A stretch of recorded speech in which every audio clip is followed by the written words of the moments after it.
Good afternoon. They saved the best for last. Okay, aren't you all excited to be here? Good afternoon. My name is Caroline Mays. As mentioned, we have a distinguished panel here this afternoon, the last session, but I will tell you it's the best one because you hear, echo of a lot of things that was talked about earlier today. So without further ado, I'm not making long bio introductions, but I will start with Secretary Hughs, is the Texas Secretary of State. And I've worked with Secretary Hughs since she took office, and you hear a lot from her on border crossings. We have Commissioner Alvin new, one of our Texas Transportation Commission, and really been great to work with him on several initiatives that you hear him talk about today. And then Phyllis Saatoff is with the Port of Freeport, and I've had the pleasure of working with Phyllis too for the last several years on port-related issues. So doing this a little bit different compared to the previous panels. I'll give the panelists about 2 to 3 minutes to make introductory comments, and then we'll jump into the question and answers. So I will start with Secretary Hughs. Thank you, Carolyn Mays, and thank you so much for that kind introduction. It is great to be here with all of you in San Antonio. I want to thank Chairman Bruce Bugg and the TxDOT commissioners and staff for all of the great work that they've done and for their commitment to really invest in the vitality of the infrastructure here in Texas that is so important to our trade relationships and, of course, the economic growth of our state. We are, as a state, such a national and global powerhouse. And in fact, if we were our own nation, as many of you know, and some folks think we are, we would be the 10th largest economy in the world. And our status as an economic leader is made possible in large part because of our trade relationships. So I really welcome this topic of discussion here this afternoon. For the past 18 years, we have led the United States in exports. And in fact, in 2019 alone, the amount was $330 billion, just to put it in perspective. Our trading relationships, of course, are so robust in terms of our infrastructure network, and so I wanted to share with you, just to give you that perspective. There are 27 commercial airports in Texas, 16 seaports, 11 interstate highways, 32 foreign trade zones. We enjoy 46 freight railroads, and of course, 624 miles of coastline. So as Secretary of State, one of my roles includes being the Border Commerce Coordinator, which gives me the opportunity to serve as the chair of TxDOT's Border Trade Advisory Committee, or BTAC, as it's more often referred to. And so we are really, with this group in the time since August that I've started, we've had the opportunity to convene a couple of meetings, but the work has been ongoing now for several years, and we're very excited with the progress that's being made and the things to come. In fact, by the end of this year, it really helps us to facilitate communication with respect to initiatives along the border and working with our partners on the other side of the border and with our partners, the volunteers that serve on BTAC. I know several of the members are here with us today, and having that leadership that shares their insight on what the priorities should be and what the impact is of the decisions that are made is incredibly helpful to us as a state and really helps with our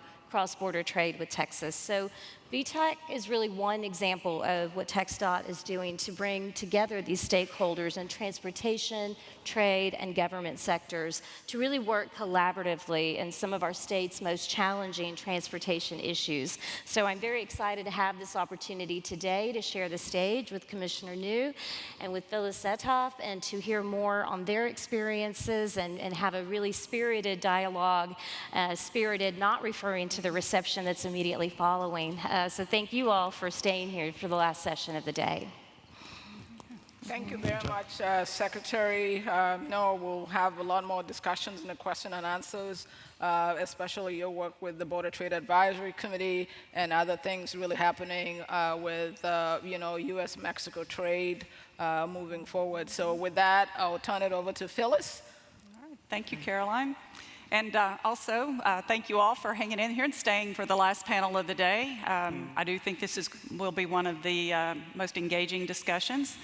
You've already had a preview of some of the things that we'll share or discuss in more detail today. And Chairman Buggy and Bug and TxDOT, I want to thank you all for all the efforts that you put into organizing this great event. So let me start with just going to share a few PowerPoint slides with you just to give you some a visual to go along with a couple of things that I'd like to start off with today. Your Texas ports are engaging our commerce internationally around the globe, and without your seaports, we wouldn't be able to sustain the vibrant economy that has been so well described today. As you know, more than 90%, they say about 98% of everything that we consume moves by ocean-going vessel. So your Texas seaports are moving, they're moving the crude oil, the energy products you've heard about. They're moving automobiles that are manufactured here in the state, but they're also importing automobiles that you're consuming, you're buying. They're moving the military equipment, supporting our great nation's military, and we don't want to forget them and all the great work they do for us around the world in protecting our freedoms and our ability to move our crude oil and energy around the globe. But all the consumer goods, the things we wear, the cell phones that we carry, those are all moving by ocean-going vessels, and so it's integral to our economy and definitely makes us very integrated. Even though some of the areas that were described as being remote and less populated, they're still dependent upon what's happening at our nation's seaports, and especially in Texas. And let me go back one. I think I got a little ahead of myself, but I also just wanted to point out that as a recent economic impact study that was done, Texas ports are, on a national basis, are supporting 5.4 million jobs and generating 1.3 trillion in economic output. That's significant. And carrying 26% of the nation's tonnage. So not only is it important to Texas and the consumers here and the companies that are based here, but also to companies and individuals nationally.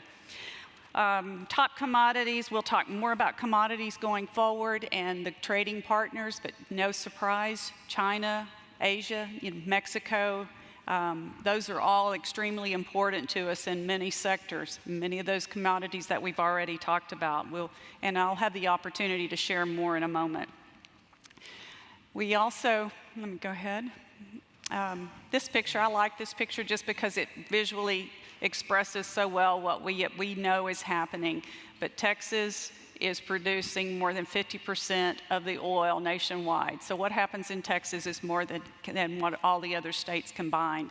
And that oil is moving to the coast, and it's moving in greater quantities as they complete the pipeline projects to get it there. So we'll talk more today about what ports are doing to prepare for that and that need to move that energy globally.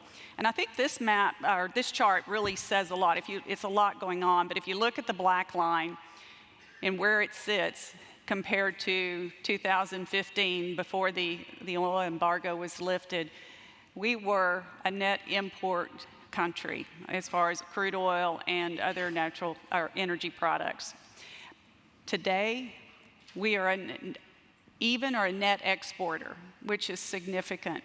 And what you see in the dark green, that's the crude oil, and the light green are other petroleum products. We've been exporting petroleum products, but not to the extent that we are today. So natural gas liquids, the propanes, liquefied propanes, liquefied natural gases, all of those products are moving export now where they weren't just a few years ago. So you combine that with the need to move the crude oil, your ports, your seaports are more important than ever to our state's economy. There's also been the investment in resin production facilities, and those facilities are now coming online. We've had about a dozen in the nation come online. Most of those are in Texas, and there's still about 16 more that are under construction, and that product is destined to export. And where is it going? Well, if you look at the bars below the line, those are the countries that are our markets, export markets, and clearly Asia and China is that primary market, along with Africa and the Indian subcontinent. So we've got to get those products to those markets where they're manufactured into other consumer goods. And then the Panama Canal, it has had a significant impact to the seaports in Texas and to the way that we move trade and where it flows in this nation. We all know that we focused on and got excited about the movement of containerized cargo, that it gave us, the Gulf, an opportunity to be competitive in handling containerized cargo because the larger ships could transit the newly expanded Panama Canal, and that went into service in 2016. Prior to that point, there was only a small fraction of goods coming containerized from Asia. Today, we have multiple direct all-water services into Houston now. And that's important considering we have more resin that we need to send export. And having that balance of import trade so that you have the boxes for the export's really important. Otherwise, that product is going to move to other ports where there's the availability of the containers. So that's been an important development, and it's also been for the ro-ro business. Larger ro-ro vessels have been constructed, so now we see vessels that can carry 30% more cargo, rolling stock cargo coming into Texas ports. But more importantly, what we didn't think about was the fact that we'd have all this natural gas that was going export and that they would be a primary user of the expanded Panama Canal. The ship that you see on the screen with the domes, that's an LNG carrier. That was the first export LNG vessel from the Sabine-Neches waterway. And I just happened to be in Panama on that day and actually saw that vessel transit through the canal. So we weren't anticipating that, but that's really important now to our economy where it wasn't previously. So I'll leave it there. I just wanted to give you just a quick overview of how we are supporting activities throughout this state and recognize the importance of us keeping our channels navigationally capable of handling the size of vessels in service and that are needed to carry the commerce of the state. Thank you. Thank you very much, Phyllis, and certainly look forward to more discussions on ports and connectivity throughout the state. We'll turn it over to Commissioner New. Okay. The first thing I wanted to do is just give you an indication through one of our ports where trucks go as they come into Texas and to that port, and then also from that port out, to really support what the Secretary said and what our Ports Advisory Committee Chairman Phyllis said. Our part at TxDOT is to make sure that those multimodal transportation impacts that they have, rail goes into quite a few of the ports. There's some air traffic in and out of the ports, and also obviously a lot of pipeline distribution that goes to our ports to help them with the oil and gas products that go in. But in TxDOT, 97%, as was said in the last panel, the work that we do is roads. And so let me show you what happens with trucks. This is the Laredo port. It's a land port, but watch what happens on day 1 through day 7 as they bring you through those slides. Great.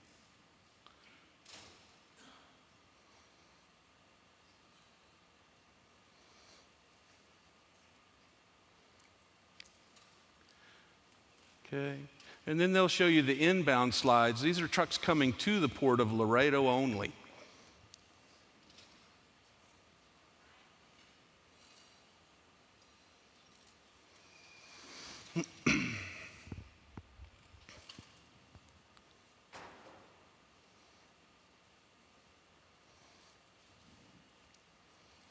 Now, these truck flows are available for the Port of Beaumont, they're available for the Port of Houston, the Port of El Paso, Port of Brownsville, and so forth, Port of Corpus Christi.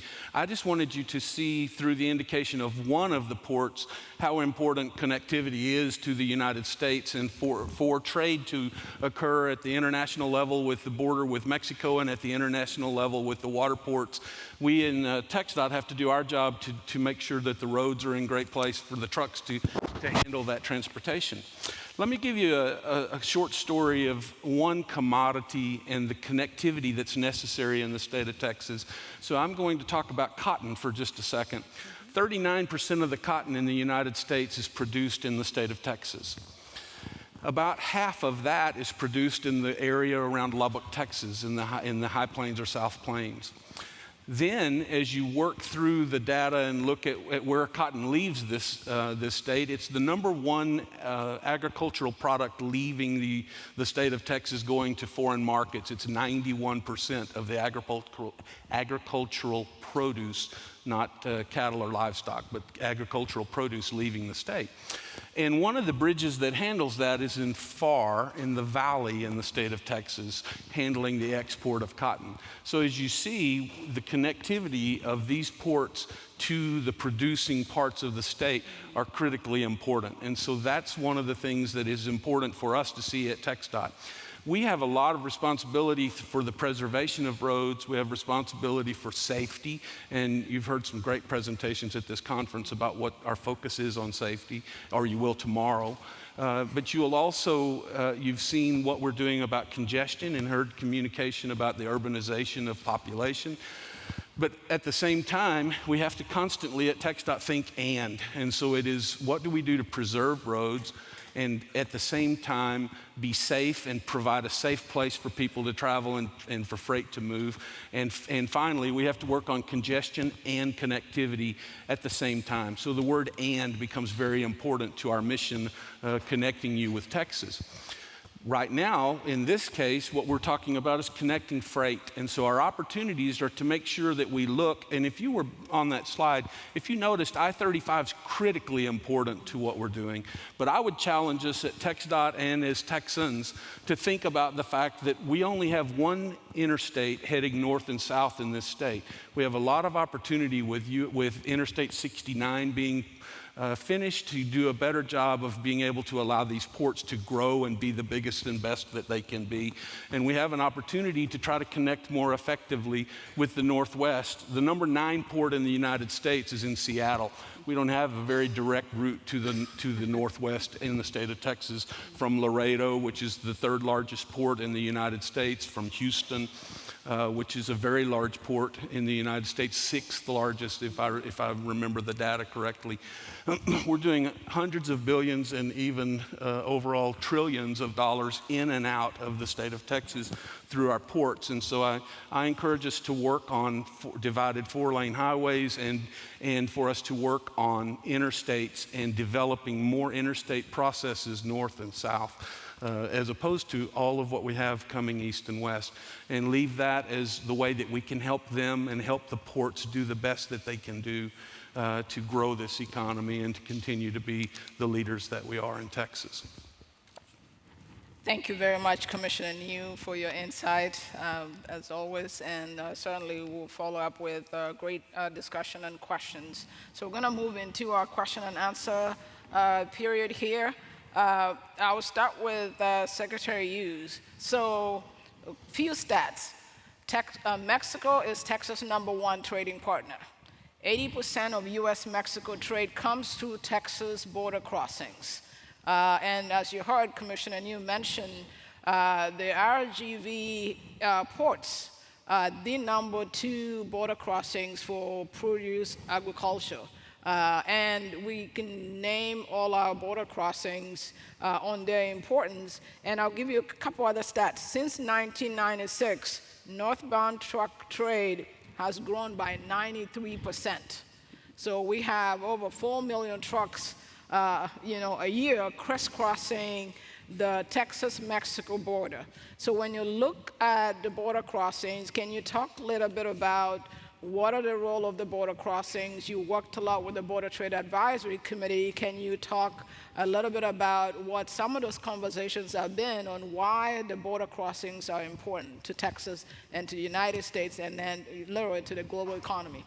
Sure. Well, the work of obviously, to your point, the transportation that happens, the exchanges that happen on a daily basis, the hundreds of billions of dollars. We have $200 billion in trade and import and export with Mexico alone. Just the state of Texas, which is really a third of the entire country's amount in terms of import and export with Mexico. So we realize the value and the importance of that commerce, being able to transition freely and securely.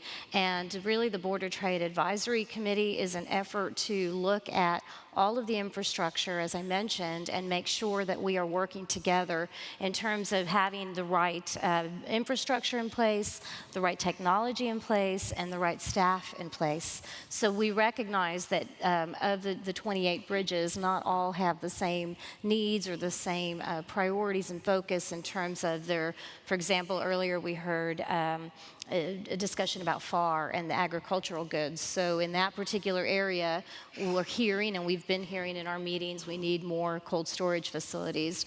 In other crossings, we may need more security or wider lanes if we're talking about Laredo. And so the needs are varying, and it's very important to have open dialogue with all of the stakeholders in all of those communities so that TxDOT can best, and the state can really invest our resources in the best way possible and really prioritize it. So I commend the governor on the directive to have a master plan, which I know we're working hard to have by the end of the month and the end of the year, excuse me. I just accelerated the deadline. And really TxDOT has just done a tremendous job in having not only our meetings, but the research and the local meetings and committee hearings to gather that information and make sure that we make the best investments so that we do have the best return on investment. We want to make sure that those goods are coming and going as efficiently as possible. We often hear in our meetings about the wait times, and that ties into all of these priorities that we're identifying and deciding how to move forward with infrastructure. Yep, thank you very much. I know we've been in a lot of discussions with the border community, and certainly I think the work efforts is helping to, one, tell the border story, but also two, to really, identify the issues and challenges, and then also kind of strategies to address them. So we'll talk a little bit about that. Now to Phyllis, you talked about the role of the ports. The significance of the Texas ports. So wanted to, kind of ask you, from your vantage point, what are some of the key issues that the ports are grappling with in Texas compared to, let's say, other states? And I won't name some of the states that we compete with, but if you can talk from your vantage point, what are some of those key issues facing the ports in Texas? Okay, thank you, Carolyn. And I want to maybe focus that more short-term challenges, and then maybe some of the things longer term that we're looking at. But one, the vessels that are in service today that are carrying our commodities are larger. They're longer, and they're wider, and they take deeper draft. We're operating Texas commerce and having vessels come in and call the channels that were designed decades ago. For example, Port Freeport completed a project to deepen their channel to 46 feet back in the early 90s. From the time that was conceived until it was built was 30 years. So that was a thought that was needed back in the 60s, but we didn't put it into service until the 90s. And since then, we've had this dynamic change in the vessel fleets that are out there today. So we have to modernize Texas ports.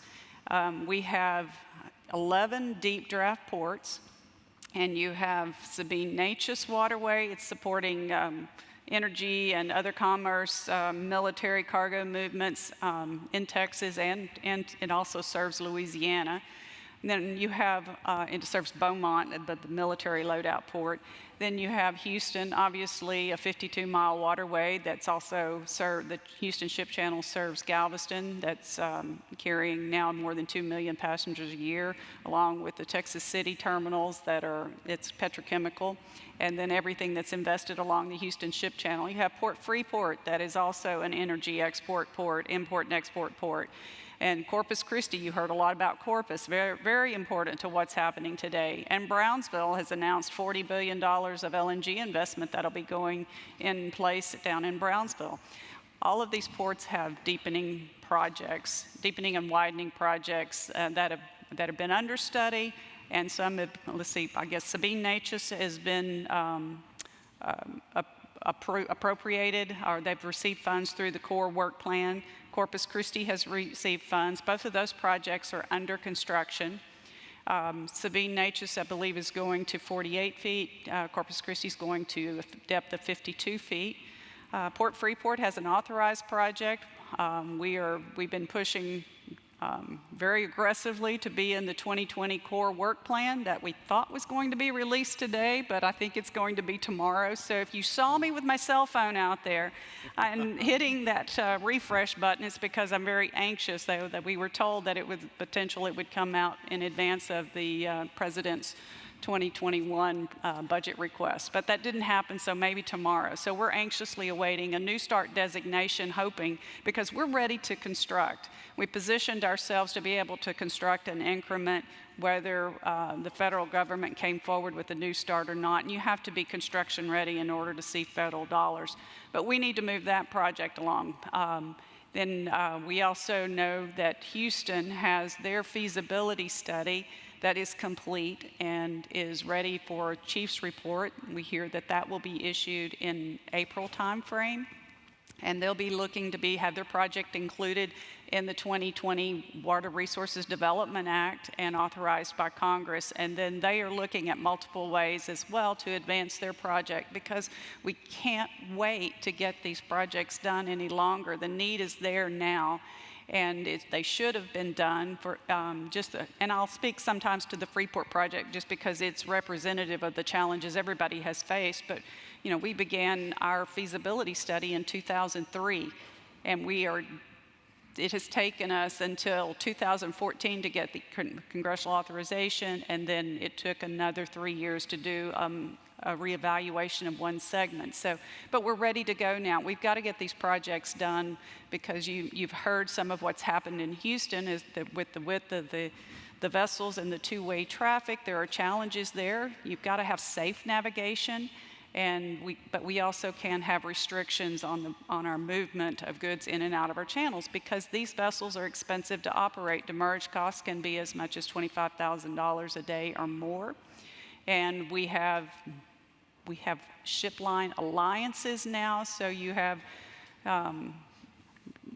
larger ships carrying more goods, and they want to be on schedule and want to be in berth and don't want to experience delays. So in order for Texas to remain competitive and lead the nation in exports and continue to support this vibrant, growing economy and the 30 million people that are going to live here in just a few years, we need to modernize our channel. So that is the most important, pressing thing we're doing right now. You know, tariffs, I will say, have been a bit of a challenge in some commodity areas, and that has affected other ports on the east and the west coast more than it has Texas, especially in containerized cargo. We have the export resin demand here, and so we haven't seen the volatility that some of the east and west coast ports are experiencing. Their container volumes are down while they're growing in the Gulf right now as a result of the resin.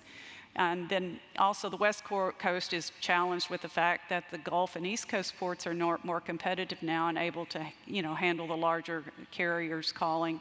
And some of that business, because of the expanded Panama Canal, has shifted to the Gulf and the West Coast.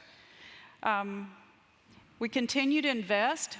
We have to invest on the shore side to be able to handle these larger vessels when it comes to the containerized cargo and other ro-ro carriers that are larger, and, you know, the ramp sizes and the lengths of the vessels. You know, managing all of that is, you've got to have the right facilities and the right types of container equipment in order to compel that business there, because they want the reliability. They want to make sure you have sufficient cranes to handle their vessel. And if there's somebody else in berth, they don't want to wait. They want to receive service. So as we modernize our facilities or expand our facilities, we're making tremendous investments.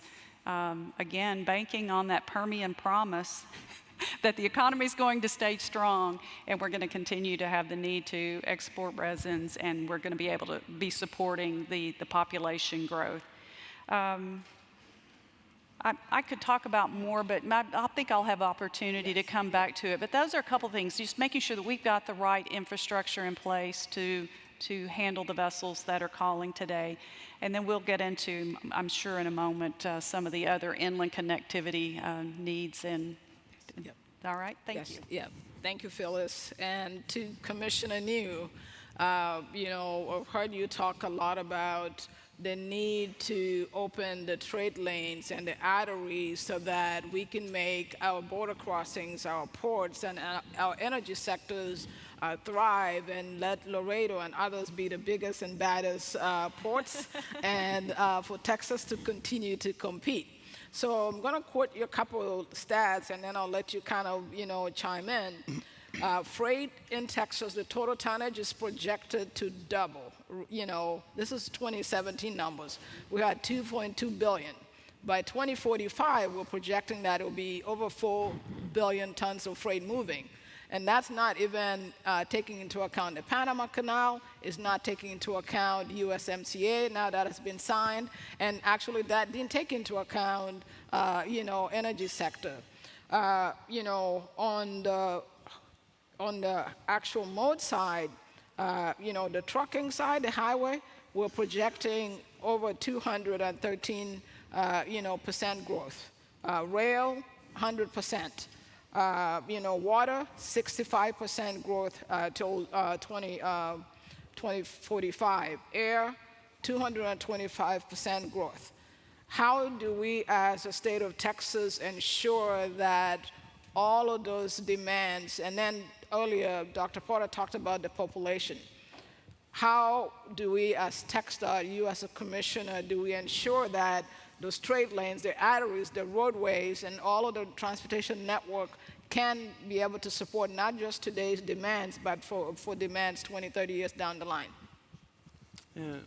So the more you talked, the more I thought, man, I hope I'm not here in 2045. But what I think is our challenge is it's the same things that have been faced before, but where we are right now, we have to be as efficient and effective as possible with the dollars that we're given. So we have to make good decisions about budgeting, about projects, and then we have to execute on those projects. And we have a lot of challenges in the state, and at the same time, we have a great economy, a great leadership, a great population. Those things are all in our favor, and we're used to winning, and we think like winners. But our challenges are, what do we do about congestion in our largest urban markets while we connect everyone to those markets and to each other? And as I was describing with the cotton, if 39% of the cotton is grown in the state of Texas and roughly half of that is grown around Lubbock, Texas, they have to be able to get that product to market. And at the same time, if you look at the FAR bridge, roughly half of the avocados that come into the state and into the nation come through the bridge in FAR now. FAR is the #2 bridge for produce imports in the United States at this point, and growing rapidly enough that it will be #1 in the United States. When we look at those things, and I would think of Eagle Pass. Eagle Pass is 30,000 people. And they have a port doing $30 billion worth of trade. So if Texas could do $1 billion worth of trade for each person in the community, we'd be right on up there in economic productivity, wouldn't we? But so think about that state. But 1/3 of those ports are only connected by state highways, state or U.S. highways. So 2/3 of our ports have an interstate that helps them bring products to market or bring products to the port for export. 1/3 of those ports that we have from El Paso down to Brownsville and then up to Beaumont, 1/3 of them are only supported highway-wise by a U.S. highway or a state highway. And so we have a lot of responsibility to make sure we give connectivity to these ports so that they can be the biggest, baddest economic engines that they can be. That's how we produce an economy that continues to be the 10th or even higher number, hopefully, as we move forward with population. 45 million people certainly ought to be able to do a lot in the year 2040 or 2050. But those are the things that I think we have to focus on, connectivity.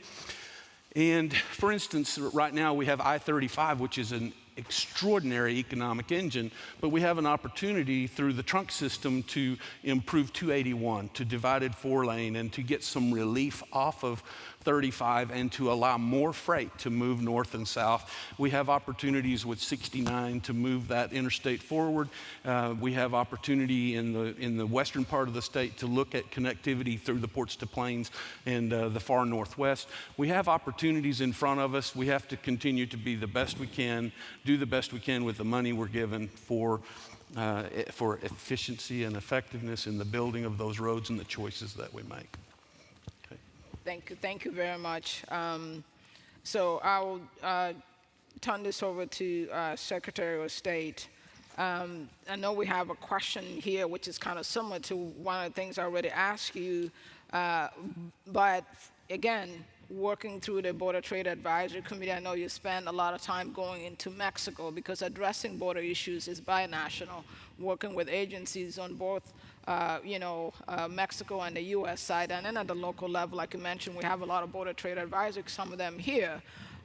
In terms of, some of the key needs and challenges that they've talked about, I know you mentioned border wait times.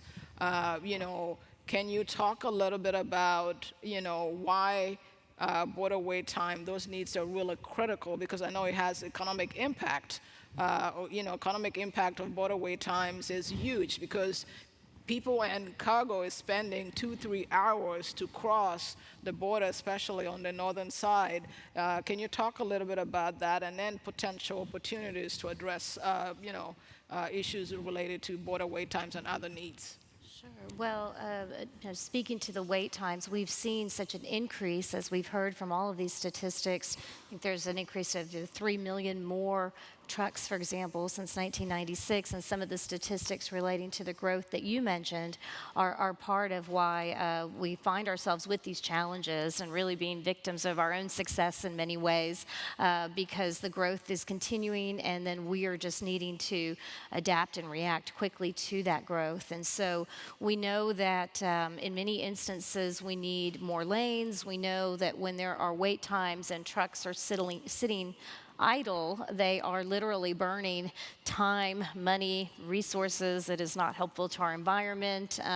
Everyone agrees that we need to really work together to address those challenges and make sure that we have the right infrastructure to support that movement. And so to that end, in some instances it is, as I mentioned earlier, really, expanding lanes, or we're trying to find a way to work with our partners in Mexico so that they too recognize the priorities, and that we are coordinating our efforts so that we don't have a bridge halfway with the other part not built. I think there's something like that outside of El Paso. They're calling it, the world's most expensive diving board at this point. So we need to make sure that going forward, we really try to coordinate those efforts. And they have a new government in Mexico, relatively new. The president's been there about a year now. And so with our work in BTAC, we are certainly trying to make sure we coordinate with the governors along the border, but also bring that federal government in Mexico into the conversation so that we can have a coordinated effort. But in FAR, certainly the wait times, some of that is because of different arrangements that have been made with respect to inspections, and some of that, while it's important for security, also creates some delays. And so that's why I mentioned the cold storage facilities or other areas of improvement that we need. In some, it's just a staffing issue, that they just need more staffing, more resources to be able to move trade along. And then the unified cargo processing that we've been working with Mexico, where you don't have both sides checking. You're checked on the border coming in from one country, and then as you cross from the other. So, those are kinds of efficiencies that we can agree on, and that we can make a lot of progress in addressing wait times by looking at those things. And so I really think that the master plan will speak to a more holistic effort that will address the particular needs in the particular communities, because they do vary. And I think they vary as a result of the natural growth that we have experienced, and really the success of our economy. And so certainly avocados are a big one, but beer is right up there in San Antonio. Yes, so and in other parts, in addition to, of course, our trade and all of our most successful industries. So we want to make sure that we keep things moving, and I'm very grateful that we have a system in place to work towards that goal and to get it done. Thank you very much, Secretary. Wanted to follow up quickly. I know one of the issues the last maybe 2 years has been USMCA. So now that it's signed, I know some of the border community folks are here, everybody's excited about it, but one of the challenges there with the USMCA, the trade facilitation piece really didn't touch a lot on transportation. So really, some of the biggest challenges is that our border crossings are outdated. Just like our infrastructure on the roadways are outdated, a lot of the border crossings, part of the challenge there is they're outdated. They were never designed for the volumes they're seeing. World Trade was built in 2000. But, it's already at capacity because of some of the, it wasn't designed for the volumes. Can you talk a little bit about what you're hearing? And, I think, there's a question about policy, policy level. Are there anything to really have a conversation about, yes, USMCA is signed, but how do we facilitate the growth in trade that is being anticipated? Sure. Well, I became Secretary of State in August, and so from the time that I started, certainly through the fall, that was first and foremost with respect to international relations and the importance and the value of USMCA and really bringing that predictability to business dealings. And so that's been something that, of course, last Wednesday, President Trump signed USMCA. Governor Abbott was able to attend that signing and has been such an advocate for its ratification. And we really are excited about what that brings, more than anything in terms of certainty and really understanding what the playbook is. And so I think that while some things did not change, the ones that did are incredibly critical. And then with respect to border crossings and customs, I think it's Chapter 7, you'll sort of be looking at what that development looks like and how that gets implemented. The rules and regulations are still to come, and so there's still a lot of work to be done, but we certainly think that the impact of USMCA, the security that will bring, and having some certainty in how we work going forward, and then the benefits in terms of the tariffs and the lack of tariffs will be very helpful, and of course will contribute to additional growth. So we'll be looking for those and following closely how the rules and regulations are implemented going forward. No, thank you very much for that, because what we've heard from our Mexican counterparts, they now have certainty. There's some stability in terms of decisions. The businesses can make decisions on investments, because there was a time when there was really a lot of uncertainty. Nobody was making any big investments, et cetera. So I think we're going to definitely see that, moving forward, that we're going to see a lot of dialogue moving forward with the business community in terms of the investments, and that will mean additional trucks on our roadways. That will mean additional rail cars with Texas and Mexico, since they're our number one trading partner. So I want to turn a little bit to Phyllis. You talked a little bit about Panama Canal. I just want to let the audience know Panama Canal was opened 2 years ago, and some of the numbers I've heard, it's kind of mind-boggling, and it's kind of shifting the trade lanes a little bit in terms of you're seeing a lot of Asia and China trade coming through the Panama Canal.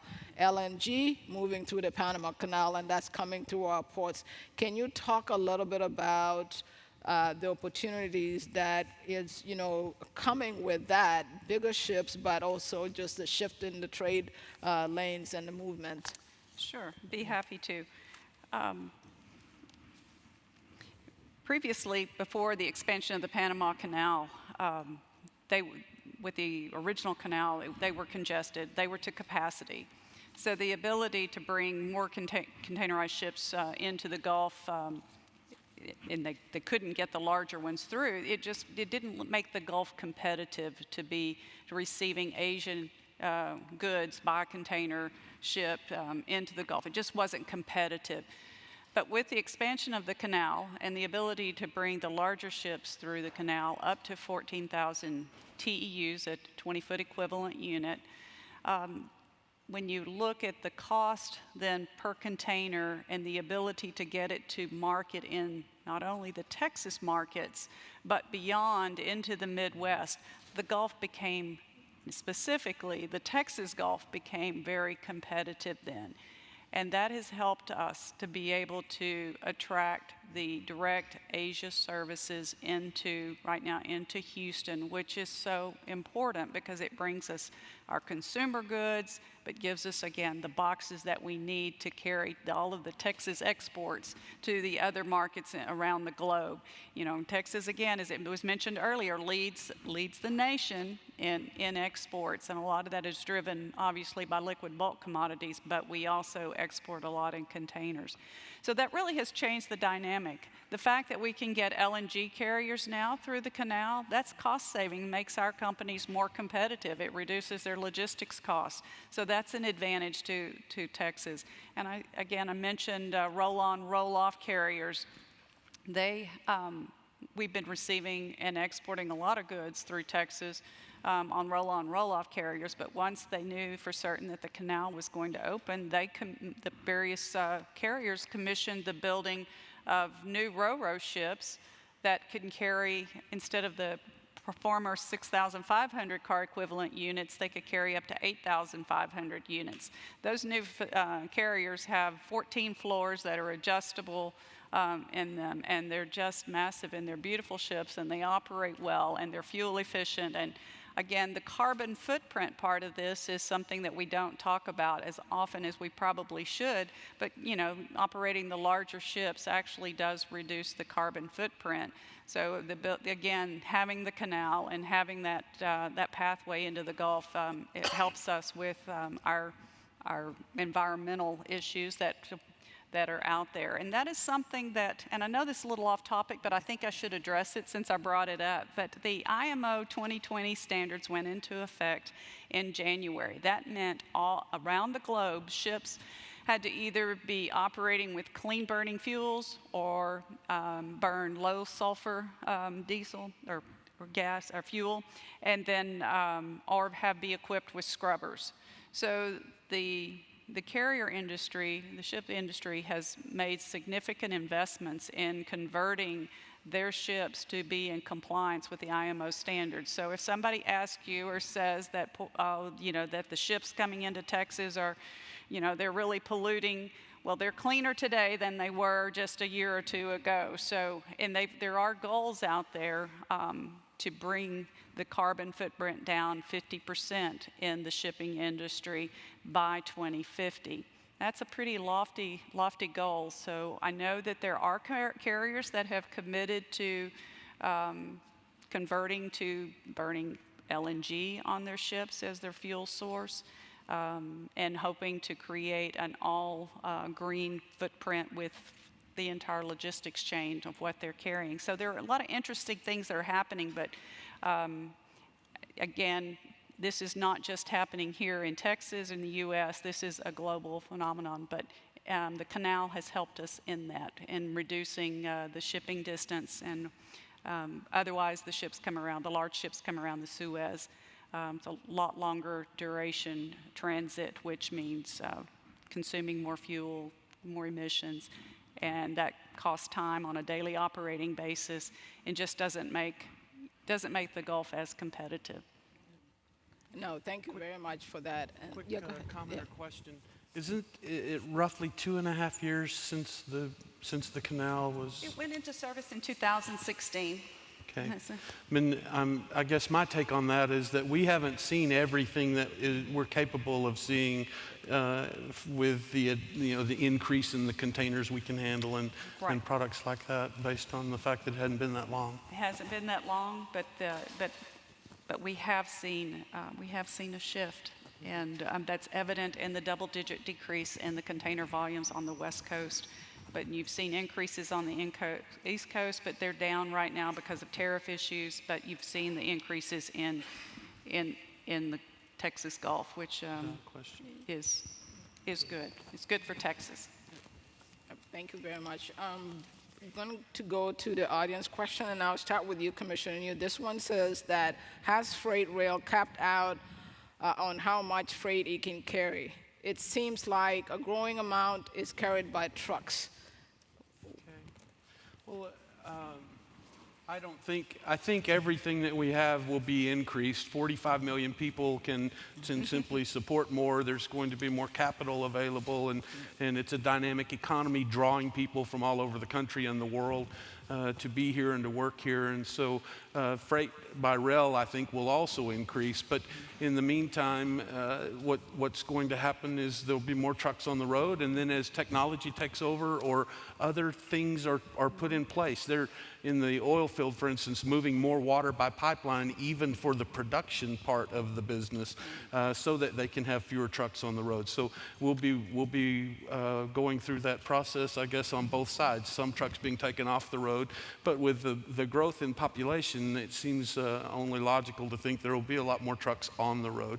Our demand then will be to make sure that we are producing roads that can take that.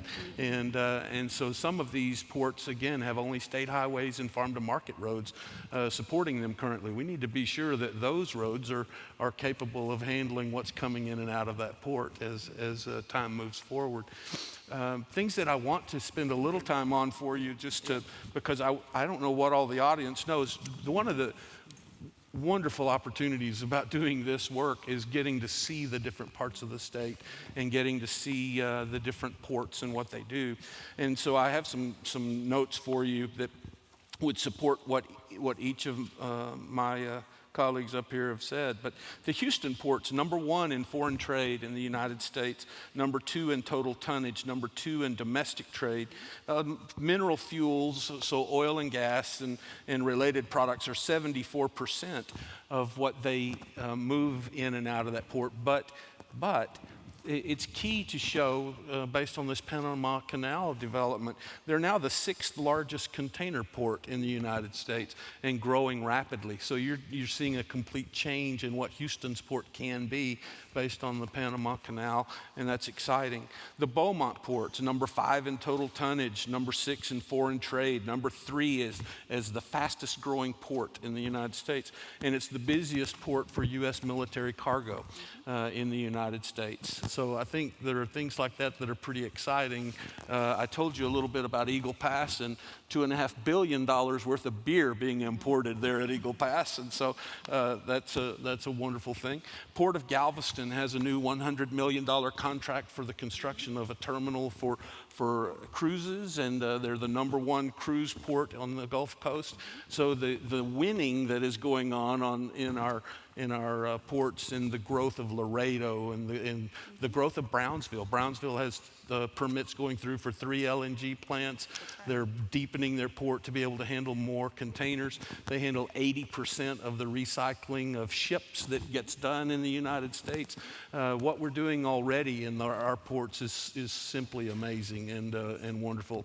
And that puts the onus on us to make sure that we're thinking about how do we connect those ports to the markets the most effective way that we can. And that's what we would be doing at TxDOT, and that's our focus.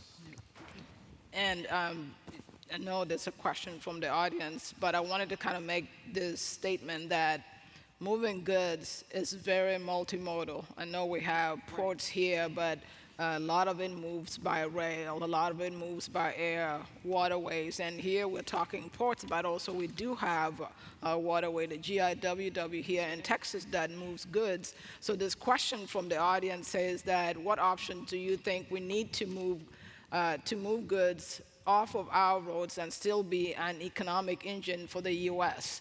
And I want to echo what Commissioner New mentioned, is that we're never going to move everything out of trucks, because trucks generally do the first mile and they do the last mile. So it's really a combination of that, and just wanted to throw to you all, Phyllis, if you would like to take a stab first, and then the rest of the panel. Sure, thank you. And we haven't mentioned it, and I'm going to do this now because I know we've got people in the audience from the Dallas-Fort Worth area. Please recognize that Dallas-Fort Worth, because of the connections to the West Coast with the rail and connections also to the east, they move about 50% of the containerized cargo into the Texas market. We can't forget that.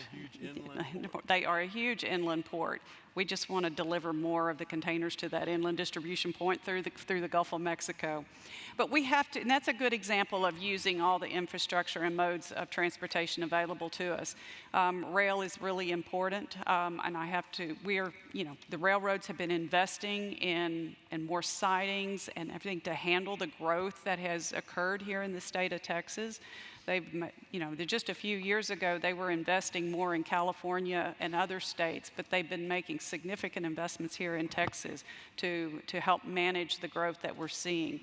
And we're taking advantage of that, and that's really good. But we've got to continue to monitor that and see where and when additional investments are needed. Highway infrastructure is going to be an important part of how we manage, as you say, the last mile or the close proximity movements. But we can't also forget that pipelines are really an important part of our transportation infrastructure. We don't see it because it's underground, but if it weren't for the pipelines, we wouldn't have the robust economy that we do. And we forget about how integrated these various plant facilities are. You may have one refiner producing one commodity, but a byproduct is going to another company by pipeline where they're producing another product. That happens all along the Texas coast. It is amazing how integrated all of those facilities are. And it continues to grow, and as they continue to make more investments and add other plant infrastructure, those pipeline connections are very important. Moving product by barge, we periodically look at that. Port Freeport has received a designation for marine highway between Port Freeport and Houston. So far, moving by barge hasn't been competitive, and it's not as efficient, and the barges consume more time on your dock, and you really don't want them under your container cranes. But there are going to be circumstances in which that works. That works in moving between Baton Rouge and Port of New Orleans very well in that region. But so far it hasn't been what works as far as any containerized cargo. But we do move a lot of commerce using our intercoastal waterway and canals that connect our plant facilities. We're moving product by barge. So we've got to take care of our intercoastal waterway. We need that.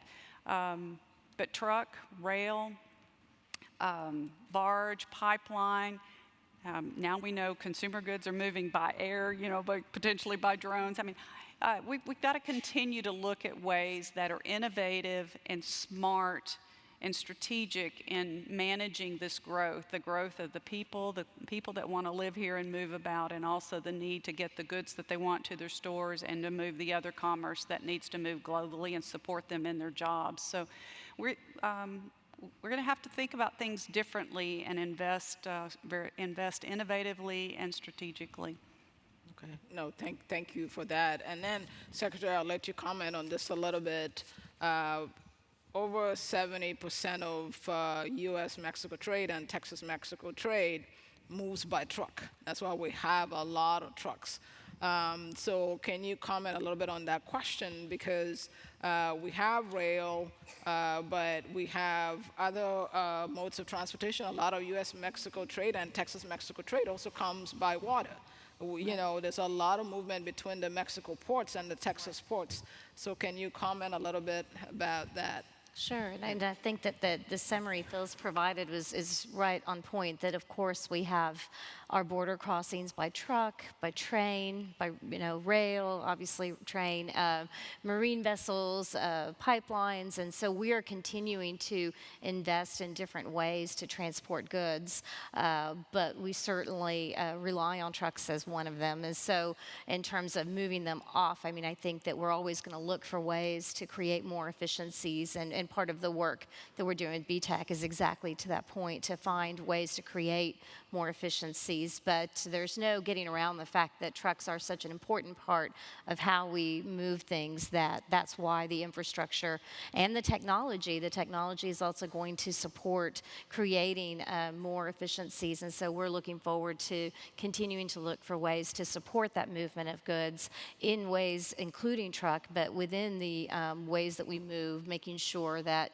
we have the right infrastructure in place in terms of the widening of roads and some of the things that we discussed, and the technology with security and crossings, the staff, having the right staff and the inspectors and everyone in place to really be able to move those goods as effectively and as efficiently as possible, understanding there are other modes of transportation, but certainly trucks are one that we'll be continuing to work with for a long time to come, as the maps certainly indicated and showed the way that they are able to best transport across our country. Thank you. Commissioner New, quickly, 59% of the goods that move in Texas moves by truck. Rail is about 20%, and maritime waterways and ports is about 20%. So the question that rail is capped out, that, we need to move stuff away from trucks. Can you comment a little bit on that? Well, my perspective is that the more efficient we make things, the quicker things happen. And so one way of looking at this is not about the number of trucks or the way that we're moving things. The development of pipelines will take some trucks off the road. There are a lot of things that will occur in the market that will take trucks off the road. And frankly, if it gets hard enough to hire truck drivers, or it gets hard enough to get a truck up and down the road effectively and efficiently, then people will figure out alternate ways to move product. That's the way markets work, and that's what will happen. But our work needs to be as many divided 4-lane roads as we can have as it relates to the freight corridors, the trade corridors. We need to make sure that we're allowing freight to move the most effectively that it can. That puts fewer trucks on the road because they get more done in a day than they would if they're spending all their time stopped and waiting as opposed to moving. And so we have to make sure that we're doing our job the best that we can through congestion and through connectivity and making sure that we allow them to get everything done that those trucks can do. With the growth in population, the growth in trade that I think we all foresee as Texas grows and as its economy grows, I'm not sure we'll have fewer trucks. I'm just don't see that really in the future. Even as we become more effective in what we do in other ways, you're still going to have such growth that what we have to do is be able to move those trucks the best that we can, as I see it. No, thank you for that, Phyllis. You had a quick comment. Just one other thing that we've worked through the legislature in the state of Texas to have certain roadways and areas designated as heavyweight corridors, so that we can load more product on a truck and move it in short distances. And that's been very effective. And for example, in Bay City in Matagorda County, there was a pipe fabrication facility built by Tenaris, and we're receiving their steel billets for their production facility. With the heavyweight corridor, we're able to achieve a 40% reduction in truck transits between the port and their facility, and that's significant. And that's been embraced. We work there with the communities. They embrace that. They understand that the trucking company is doing it in a very safe, well-trained driver manner, so that there's not any higher risk of incident, and everybody is benefiting from the reduced trucks and the reduced carbon footprint. And then I also want to give a shout out to the freight shuttle. That's something that's been under design that could be a solution for shorter term distance movements of cargo. And I understand, I haven't seen the latest version, but I understand there's been a lot of advancement in that technology. But again, when I speak to innovation, it's that type of innovation and different thinking that we have to have if we become too congested and we're not able to move freight efficiently, because we do have to have a low-cost supply chain in order to keep driving this economy. No, thank you very much. And kind of that's a good segue to not just a question that the audience asked, is Texas is prepared for autonomous vehicles to deliver goods on our roadways, but my broader question is, what are the opportunities for the future to efficiently and effectively and safely move goods in Texas? And of course, you talked about the freight shuttle. There's a lot in Texas, everybody loves Texas right now. Everybody with a trucking company, everybody wants to come and test the autonomous trucks here because we're the freight state. You want a border environment, we have it. You want a port environment, we have it. You want energy environment, we have it. You want an urban area, we have it. You want a rural environment, we have it. And we have different types of freight moving here. But looking into the future, not just autonomous vehicles, but what are the opportunities you all see moving forward? And I'll probably start with you, Commissioner Neal, in terms of how, what's the outlook? Well, the thing that I thought of when I first saw that question pop up from the audience, are we prepared for autonomous trucks? And I would say the answer is no. But the more correct way of seeing it, as I would rephrase that, is Texas preparing? And the answer to that is yes. And so there are so many things that are in play right now. The number of permanent counters, weigh-in motion counters, the things that we do to widen roads and provide more space on shoulders. Everything that we're doing is providing a roadway that can be used the most effectively that technology allows as technology improves. Many of us drive cars now that tell us when we're getting out of the lane, tell us when we're getting too close to the next car, tell us, everything except for I hear and see through the media that some people may actually be in the back seat now because of the things that happen with these cars with extra technology. But we are moving towards autonomous. We have a whole group at TxDOT, a small group, because that's what's well-funded and bright people from inside the organization, outside the organization, that are focused on the future of transportation. So that is something that happens now at TxDOT, to be prepared for autonomous trucks, autonomous automobiles.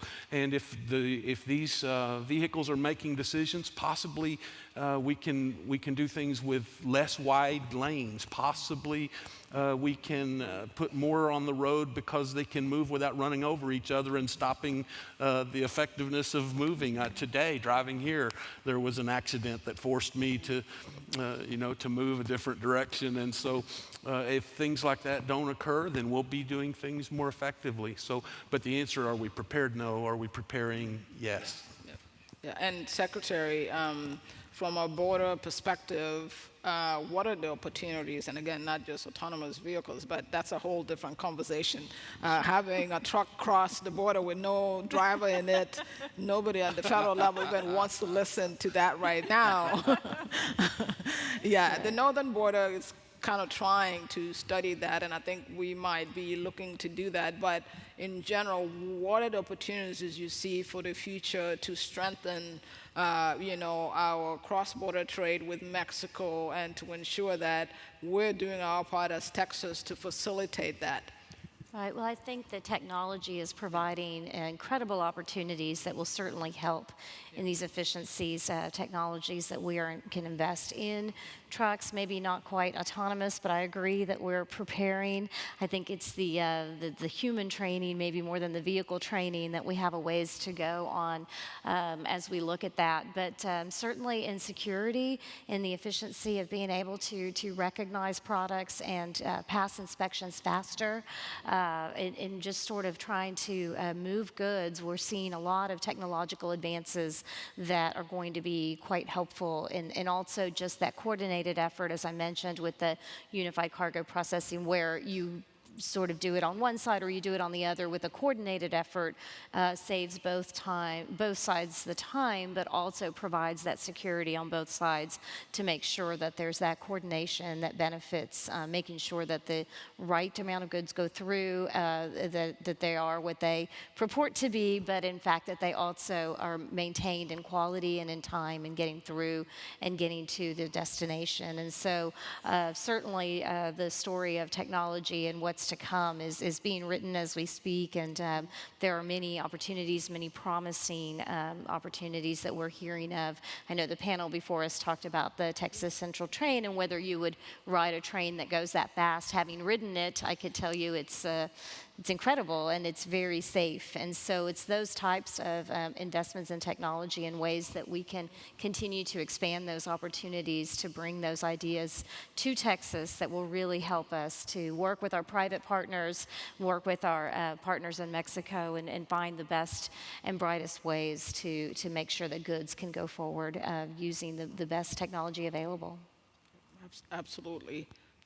I know, in discussions with our Mexican counterparts and, really the discussion about unified cargo processing, whereby you have both the U.S. and Mexican officials located in the same facility and doing the inspection once, and then the use of technology really to help speed up the border wait time issues that we're seeing increasing, tremendously. So I know we have a few more minutes to go. Phyllis, opportunities from a port perspective. To the same subject as far it, Yeah, yes, what do okay. you see? Yeah, Well, first of all, I will just say that ports are employing a lot of technology, especially in the handling of containerized cargo, whereby they're using mobile apps for truckers to check their bookings, to make sure all of their paperwork is in order so that they don't get in a queue and cause congestion. But a truck should, in a well-designed facility, just continuously move through a gate process where they're scanned, and there are cameras that are, assessing the container, capturing the container number, so that's fed into the system, and it makes its way through, goes through any scanning that's other scanning necessary, gets to another facility, takes a ticket, knows where he's to go inside the port facility, and never stopped. And that's the key, to keep it moving.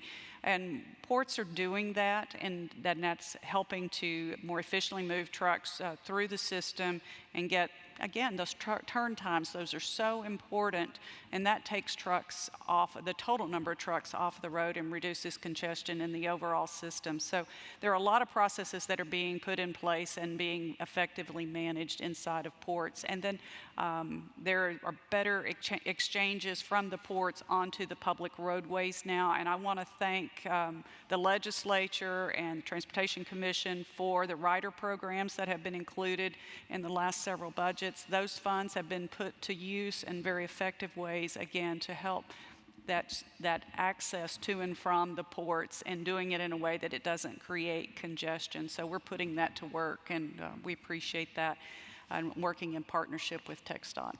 Thank you very much. And this last question, I know we're running out of time, but this last question is very important given the focus on what we're doing at TxDOT. This question says, given TxDOT's focus on safety, how can we better educate the public on how to safely share the road with trucks? And I'll let you handle that, Commissioner New, in terms of really our focus on creating, improving safety and addressing that. How can we do that? Because a big part of that, as was mentioned earlier, is educating the public.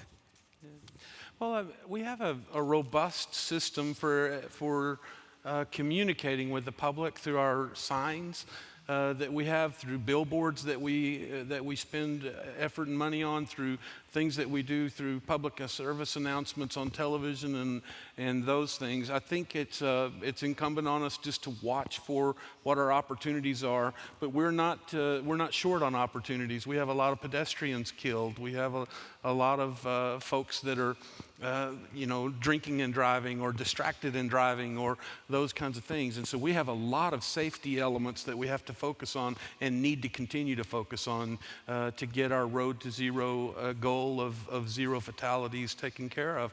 But in the way that we talk about trucks, I think the main thing that is difficult for people to understand with a truck is the amount of space you need to give them to maneuver, and the fact that it takes them a while to stop. And the idea that you pull in front of a truck expecting it to be able to stop like a car can is going to end in bad in a bad circumstance. And so being where the truck can see you, you can see their mirrors, they can see you. If you can't see their mirrors, they can't see you. And giving them time to stop, not pulling in front of a truck. You watch trucks be courteous when things are congested and give space, and then you see people race for the space. And and so the trucks can't stop like cars can. And I would say those are things we have to communicate, but we are pretty effective. I believe we've done a good job, in that we continue to work to do the best we can to communicate through our reader signs, through billboards, through our other means. And this just is one of the messages we have to take to the public. Yeah. With that, thank you very much. Please join me in thanking our panel for a great discussion. So.